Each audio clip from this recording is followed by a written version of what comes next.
우리 교회는 이렇게 시무장로님 6분하고 우리 은퇴 협동장로님 6분 모두 12분이 나오셔서 이렇게 귀한 은혜의 찬양 해주셨습니다. 참 감사합니다. 눈앞에 보이는 것만 믿겠다는 현대인의 생각은 자신의 경험에 근거한 것이기 때문에 어찌 보면 당연하다고 할 수 있습니다. 그러나 지금이 아니라 장차 일어날 일이라면 나의 경험이 무슨 소용이 있겠어요? 오늘 본문 시편 14편은 인간의 어리석음을 지적하는 지혜 문학적인 성격과 장차 있게 될 일을 예언하는 두 가지 성격이 동시에 나타납니다. 어느 것이나 우리가 잘 아는 것은 우리 인간의 죄성입니다. 그래서 시인도 부패하고 가증한 자신을 돌아보라고 합니다. 그럼 시편이 말씀하는 어리석은 자는 어떤 자이고 어떤 형태를 보이는지 말씀을 전하고자 합니다. 먼저 어리석은 자의 마음의 핵심 생각이 무엇이냐 하는 거예요. 어리석은 자의 마음의 생각을 1절은 분명히 단언적으로 알려줍니다. 어리석은 자는 그의 마음에 이르기를 하나님이 없다 하는도다. 어리석은 자는 하나님이 없다고 하는 사람입니다. 어리석은 자는 단순히 뭐를 잘 모르는 사람이라기보다도 무관심한 사람이라고 볼 수 있어요. 어리석은 자의 히브리어 원어 나발이라는 단어는 사람의 이름으로 다윗과 연관된 아비가일의 전 남편입니다. 상황이 어떻게 돌아가는지를 몰라 원치 않은 결과를 얻은 사람을 가리킵니다. 그런데 그가 겉으로 보기에는 어리석은지 지혜로운 사람인지 잘 분간할 수 없습니다.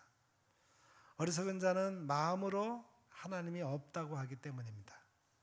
어리석은 자는 겉으로 하나님이 존재한다고 여기는 듯 보이지만 마음으로는 하나님이 없다고 하는 거예요. 그렇다면 이 어리석은 자의 범죄에는 언약 백성들과 자녀들, 즉 현재 교회 안에 있는 성도들이라 불리는 사람도 포함될 수 있습니다. 겉으로는 하나님이 존재한다고 말하지만 마음으로는 실제로 하나님은 없다고 여깁니다. 이것을 우리는 실제적 무신론자라고 말할 수 있습니다. 실제 삶 가운데서는 또는 실제 자신을 주관하고 이끄는 것은 하나님이 아니라는 뜻입니다. 마음 깊은 곳에는 하나님이 없다고 여깁니다. 그러니 어떤 일을 결정하거나 어떤 문제가 닥칠 때 그가 하나님을 의지하고 하나님께 피하는 사람이라는 증거가 전혀 나타나지 않습니다. 하나님을 믿고 하나님이 있다고 하는 것은 현재 자신의 문제 해결에 하나님이 없다고 하는 것보다는 어떤 신적인 존재를 믿어야 하기에 하나님을 의지하는 것뿐이지 실제 자신의 주인은 하나님이 아니라 자기 자신입니다. 그러니 실제로는 하나님이 없다고 하는 무신론자입니다. 겉으로는 그가 신실한 신자인 듯 보일 수 있어요. 마음속으로 그런 것입니다. 이 어리석은 사람은 시편에서 악인과 동일시합니다. 시편 10편 4절에 악인은 그의 교만한 얼굴로 말하기를 여호와께서 이를 감찰하지 아니하신다 하며 그의 모든 사상에 하나님이 없다라고 말합니다. 악인도 어리석은 자처럼 그의 모든 사상에 하나님이 없다고 합니다. 그러니 악한 행동을 하는 것이고 자신이 가장 높은 자리에 앉아서 교만하게 행동하는 거예요. 어리석은 자도 마찬가지입니다. 하나님이 없으니 자신을 통제할 분이 없고 자신을 제어할 법이 없습니다. 자신이 결정하고 자신이 선택하고 자신이 원하는 대로 행합니다. 문제는 자신이 선택하고 결정하고 원하는 대로 하는 것에는 그 어떤 것도 선한 것이 없고 의로운 것이 없다는 겁니다. 선과 의는 사람에게 속한 것이 아니라 유일하게 하나님께만 속한 것이기 때문입니다. 이렇게 말하는 분들이 있어요. 저 사람은 참 선한 행동을 하는 사람이에요. 저 사람은 참 의로운 일을 많이 해요. 하면서 선한 행실과 의로운 말과 행동을 칭찬하는 분들을 볼 수 있습니다. 물론 일반 은총 안에서 모든 사람이 하나님의 형상과 모양으로 지음을 받았기 때문에 다른 사람보다 더 좋은 성격과 원만한 대인관계뿐 아니라 다른 사람을 돕는다든지 봉사한다든지 하면서 의로운 행동과 거룩한 생활을 할 수 있습니다. 그러나 그것은 사람들 사이에서 비교해서 저 사람은 다른 사람보다는 더 선한 행동과 의로운 삶을 산다는 것이지, 완전히 의롭고 선하신 하나님의 관점에서 보면은 다 더럽고 악한 것입니다. 그러므로 모든 사람은 다 악합니다. 선한 것이 전혀 없습니다. 그렇기 때문에 사람은 그 마음에 하나님이 없다고 생각하는 어리석은 사람이요 악한 사람입니다.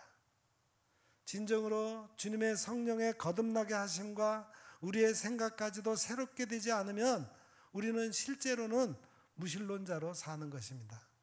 진정으로 성령의 거룩하심과 깨끗하게 하심과 새 사람으로서 우리의 이성과 마음을 새롭게 변화시키고 깨끗하게 하지 않는 한 우리는 항상 실제의 삶과 생각에서 하나님이 없는 어리석은 인간이 되는 겁니다.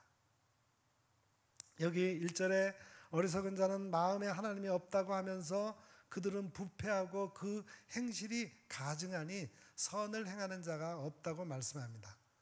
그들은 부패하고 그 행실이 가증하니 선을 행하는 자가 없도다 라는 것에서 아담의 죄 안에 있는 모든 사람이 여기에 해당이 됩니다. 이것은 어리석은 자 그들에게만 적용이 되는 것이 아닙니다. 사람의 마음이 가장 부패했으며 그 마음의 부패는 하나님이 보실 때 아주 싫어하는 것이며 그들은 다 부패해서 그 사람 안에는 선한 어떤 것도 없습니다. 사람들 사이에서 서로 선하다고 칭찬하고 격려할지는 몰라도 그것은 사람의 평가와 판단이지 마음과 속 생각을 보시는 하나님은 아담 안에 있는 모든 사람이 다 부패하고 그 부패에서 나오는 행동을 다 가증스럽고 더럽고 싫어하는 것들이어서 선한 것이라고는 단 하나도 없습니다. 그러므로 이 어리석은 자는 아담 안에 있는 모든 사람에게 해당되는 거예요. 아담 안에 있는 모든 사람은 다 부패했고 선을 행하는 자가 없기 때문입니다. 아담 안에 있는 옛 본성은 하나님께 교만하게 대적하여 하나님의 자리에 자신이 앉기를 원합니다. 그래서 그의 마음에 하나님이 없다는 생각이 불현듯 스며듭니다. 겉으로는 열심히 교회 생활하고 성경도 읽고 기도도 하면서 종교인으로 충실하지만 마음 한편에는 하나님이 존재할 리 없어. 내가 이렇게 사는 것은 하나님이 존재한다고 그럴 수 없지. 믿는다는 사람이 악한 행동과 생각을 하는데도 별 탈 없이 사는 것은 하나님이 없는 걸 거야 합니다. 사람이 일이 잘 풀리고 잘 되면은 하나님이 하신 일이라고 하고 은혜라고 하지만 일이 안 풀리고 어려움에 처하면 하나님이 계신가 합니다. 최소한 하나님이 없다고는 하지는 않더라도 일이 잘 풀리는 저 사람에게는 하나님이 더 계시고 일이 안 풀리는 나에게는 하나님이 있긴 하더라도 능력과 은혜를 베푸시지 않는 무능력한 하나님이야 라는 생각을 마음으로 할 수 있다는 거예요. 이것이 사실은 다 실제적으로는 무신론자의 삶이고 어리석은 악인의 생각입니다. 이것이 모든 사람, 특별히 믿는 자들에게도 마음속에 품은 악하고 어리석은 생각입니다. 우리는 진정으로 지혜로우신 한 분을 생각하게 됩니다. 그분은 절대 어리석지 않습니다. 그렇기 때문에 그분은 그의 마음 어디에도 한순간도 하나님이 없다고 하지 않으시며 아버지 하나님의 자리에 앉지 않으신 겸손하신 분입니다. 그분은 사람이 가장 부패한 것이 마음이라고 하는데 그분은 마음이 전혀 부패하지도 않으시며 그분 안에는 부패한 것이 전혀 없으십니다. 심지어 죽으신 후에도 그의 몸이 썩지 않았습니다. 물론 시편 14편이 부패는 그 부패를 말하는 것이 아닙니다만 더럽지도 않으시고 온전히 깨끗하시고 정결하신 분입니다. 그분은 행실이 하나님을 온전히 기쁘시게 하며 하나님의 뜻에 합한 유일한 분이십니다. 그분이 바로 우리의 의이시고 그분만이 우리의 선이십니다. 그분이 바로 우리의 유일한 구세주이시며 중보자이신 예수 그리스도입니다. 예수 그리스도만이 유일하게 이 땅에서 지혜로우신 분이시며 정결한 분이시고 하나님 앞에서 의로우신 분이시며 선한 분이시며 행실이 온전하신 분입니다. 우리의 어리석음과 부패성과 악함을 인정할 때 우리 안에 어떤 선한 것도 어떤 의로운 것도 없음을 깨닫게 됩니다. 그때 우리는 내 안에서 구원을 찾는 것이 아니라 내 안에서 생명을 찾는 것이 아니라 우리의 구원자 예수님 안에서 우리의 구원과 생명과 복을 받게 됨을 인정하게 됩니다. 본문 2절부터 4절은 창세기 6장을 생각하게 하는 구절이에요.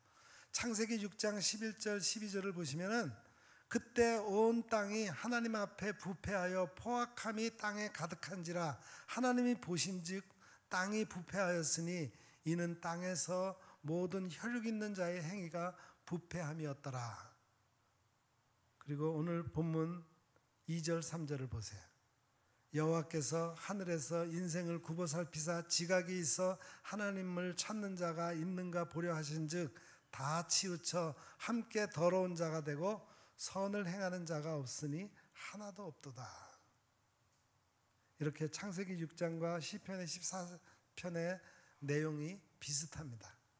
하나님이 보셨는데 땅이 부패했어요. 다 치우쳐서 함께 더러운 자, 즉 부패한 자가 되었습니다. 이 더러운 부패, 즉 마음의 부패와 더러움은 행실의 부패와 더러움으로 나타납니다. 그래서 선을 행하는 자가 하나도 없습니다. 하나님이 친히 낮아지셔서 하늘에서 인생을 굽어 살펴보셨습니다.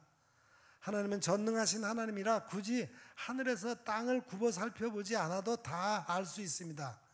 이것은 시적인 표현이면서도 하나님이 땅을 자세히 살펴보셔서 샅샅이 뒤졌는데도 지각이 있는 사람이 없었다는 것을 강조하기 위해 여호와께서 하늘에서 인생을 굽어 살펴보셨다라고 한 것입니다.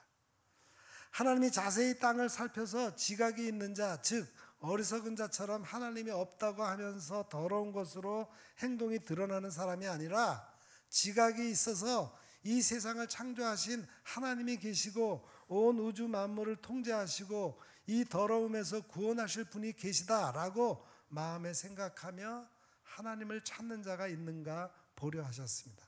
마치 하나님이 온 세상 사방을 돌아다니고 온 사탄에게 욥을 보았느냐라고 물었듯이 하나님은 이 어리석음으로 가득하고 더럽고 가증스러운 악한 행실을 하는 자 중에서도 의로운 욥과 같은 사람을 찾기 위해서 하늘에서 굽어 살펴보시는데 아무도 발견하지 못했다는 겁니다. 하나님을 찾기는커녕 다 치우쳐 함께 더러운 자가 되고 선을 행하는 자가 없는데 단 하나도 없습니다. 여기 숫자에 관심을 기울일 필요가 있습니다. 다, 함께, 하나도, 이것은 같이 연결시킬 수 있어요. 다 하나님께 같이 어리석고 함께 하나님께 더럽고 가증스러운 일을 행한다고 할 수 있습니다. 하나님을 대적하면서 그의 기름 부은 자인 그의 아들이신 예수님을 구원자로 찾는 것이 아니라 한쪽으로 다 치우쳤어요. 다 하나님이 없다는 어리석은 쪽으로 다 치우쳤습니다. 한쪽으로 다 치우쳐서 그 사람들이 함께 다 더러운 자가 되었습니다. 부패한 자가 되었어요. 그리고 선을 행하는 자가 단 한 사람도 없습니다. 그러니 시인은 한탄하지 않을 수 없습니다. 죄악을 행하는 자는 무지하냐? 그들이 떡 먹듯이 내 백성을 먹으면서 여호와를 부르지 아니하는도다. 어리석은 자들이 다 치우쳐 함께 더러운 자가 되고 선을 행하지 않으면서 언약 백성들을 괴롭히는 것이 마치 매일 떡을 먹듯이, 여기 떡은 우리로 말하면 밥이죠. 그러니까 이 어리석은 자들이 매일 밥 먹듯이 내 백성인 하나님의 백성을 괴롭게 하는 것입니다. 밥을 먹든지 떡을 먹든지 입에 들어가면 그 밥과 떡은 갈기갈기 찢겨지지 않습니까? 하나님의 백성들, 여기 시편 14편에서는 가난한 자와 의인들을 갈기갈기 찢듯이 괴롭게 한다는 것입니다. 이렇게 떡 먹듯이 내 백성을 먹으면서 정작 여호와 하나님을 부르지는 않습니다. 여기 죄악을 행하는 자는 다 무지하냐 에서 무엇에 대해서 무지한가를 말씀하지 않으셨습니다. 이것은 우리가 유추해내야 합니다. 두 가지로 유추할 수 있는데, 먼저는 죄악을 행하는 자들이 떡 먹듯이 내 백성을 먹는 것이 일상적인 일이듯 왜 하나님 여호와를 부르는 것에는 떡 먹듯 일상적인 것이 아니냐. 밥이라는 것이 삼시세끼 때가 되면 배가 고프든 아니든 먹는다는 것은 다 아는 것이듯 왜 하나님을 부르지 않고 다 치우쳐 더러운 자가 되어 하나님이 없다고 하느냐, 그런 것입니다. 사람이 자신을 낳은 아버지를 무시하고 살면 호로자식이라고 하지 않습니까? 그렇다면 자신의 진정한 창조주 하나님 아버지를 모르고 무시하고 없다고 하면 호로자식 아닙니까? 아무리 무식한 자라도 자신의 아버지는 알고 자신의 밥때는 아는데 하나님을 몰라서 부르지 않으니 죄악을 행하는 자가 다 무지하냐? 라고 이렇게 반문할 수 있는 것입니다. 둘째로 해석할 수 있는 것은 시편 14편 2절 3절이 창세기 6장과 유사하다고 말씀을 드렸습니다. 그렇다면 창세기 6장에 이런 사람의 행태를 보시고 하나님이 어떻게 반응하셨습니까? 창세기 6장 5절 7절 보겠습니다. 여호와께서 사람의 죄악이 세상에 가득함과 그의 마음으로 생각하는 모든 계획이 항상 악할 뿐임을 보시고 땅 위에 사람 지으셨음을 한탄하사 마음에 근심하시고 이르시되 내가 창조한 사람을 내가 지면에서 쓸어버리되 사람으로부터 가축과 기는 것과 공중의 새까지 그리하리니 이는 내가 그것들을 지었음을 한탄함이니라. 그리고 그 밑에 11절부터 14절은 이렇게 되어 있습니다. 그때 온 땅이 하나님 앞에 부패하여 포악함이 땅에 가득한지라 하나님이 보신즉 땅이 부패하였으니 이는 땅에서 모든 혈육 있는 자의 행위가 부패함이었더라. 하나님이 노아에게 이르시되 모든 혈육 있는 자의 포악함이 땅에 가득함으로 그 끝날이 내 앞에 이르렀으니 내가 그들을 땅과 함께 멸하리라. 창세기에서 이미 하나님은 악을 행하는 모든 자를 땅에서 다 쓸어버리셨습니다. 멸망시킨 것입니다. 여호와를 부르지 않는 죄악을 행하는 모든 자를 다 멸하신 것입니다. 이것을 가리켜 죄악을 행하는 자들은 다 모르는 무식쟁이냐? 이렇게 반문하는 겁니다. 이 두 유추에서 두 번째가 더 본문의 문맥과 해석에 적합하다고 봅니다. 다 치우쳐 함께 더러운 자가 되고 선을 행하는 자가 하나도 없던 시대가 이미 있었다. 그런데도 그것을 알지 못하고 무지하게 하나님의 백성을 떡 먹듯이 먹으면서 괴롭히고 죽이는 너희들도 창세기의 노아 시대처럼 멸망당해야 한다라는 것입니다. 그것을 죄악을 행하는 자들이 다 무지해서 알지 못하느냐 한 것입니다. 마지막 5절부터 7절은 이 시편이 말씀하고자 하는 핵심 내용입니다. 결국은 어리석게도 하나님이 없다 하면서 다 치우쳐 함께 더러운 자가 되고 선을 행하지 않고 의인을 밥 먹듯이 죽이거나 괴롭히는 죄악을 행하는 모든 자들은 큰 두려움에 떨 것입니다. 거기서 그들은 두려워하였으니 하나님이 의인의 세대에 계심이로다.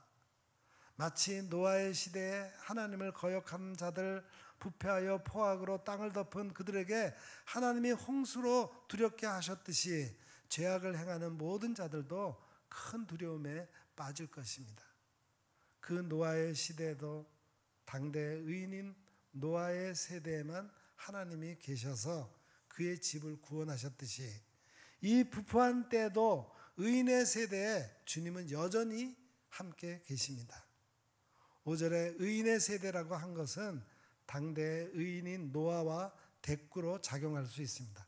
의인의 세대라고 해서 노아의 집을 연상시키는 것입니다. 죄악을 행하는 자가 가난한 자의 계획을 부끄럽게 한다는 것도 창세기 6장의 노아의 계획, 즉 방주를 만드는 계획을 조롱하고 부끄럽게 하지 않았습니까? 그런데 여호와께서 심판하실 때 그 재앙으로부터 피해 여호와로 피난처가 된 사람은 의인 노아였듯이 심령이 가난하고 여호와를 부르는 의인들에게 하나님 여호와는 유일한 피난처가 되십니다. 지금은 악인들이 득세하고 어리석게도 하나님이 없다고 하는 자들이 득세하지만 결국 그들은 노아의 때처럼 지면에서 다 멸망할 것입니다. 그 멸망의 때에 여호와를 피난처로 삼고 여호와께서 도우실 그들은 오직 의인의 세대이며 의인들입니다. 노아 때 구원받은 자가 노아의 가족과 노아뿐이지 않습니까? 진정으로 다윗은 어리석게 하나님이 없다 하면서 죄악을 행하는 자들이 심판받을 것을 7절에서 분명히 하고 있습니다. 그의 백성을 포로된 곳에서 돌이키실 때라고 한 것이 이것을 명확히 하는 겁니다. 진정으로 구원은 여호와께 있습니다. 진정으로 구원은 시온에서 나오기를 원합니다. 시온은 바로 하나님이 좌정하신 성소가 있는 곳이며 하나님의 통치가 시작되는 곳입니다. 여전히 하나님은 계시며 의인의 세대를 위한 구원의 일을 행하십니다. 그분의 통치는 영원하며 그분의 구원은 온전하며 영원합니다. 죄악을 행하는 자는 하나님의 진노하심의 심판으로 멸망하게 될 것입니다. 그러나 의인의 세대에게는 오직 하나님께만 부르짖을 수밖에 없는 심령이 가난한 자들에게 자비와 사랑으로 피난처가 되시며 구원하실 것입니다. 이스라엘의 즐거움과 찬송은 하나님의 언약 백성인 그의 백성을 포로된 곳에서 돌아오게 하실 때 그 절정을 이루게 될 것입니다. 그런데 여기서 잠깐 생각해 봅시다. 이 시의 시인은 다윗입니다. 그렇다면 다윗이 포로된 곳에서 돌이킨다고 한다면 바벨론에서 돌이키는 것으로 생각해서는 안 됩니다. 그것은 다윗이 죽은 후에 아주 오래 지난 후에 있을 일이기 때문입니다.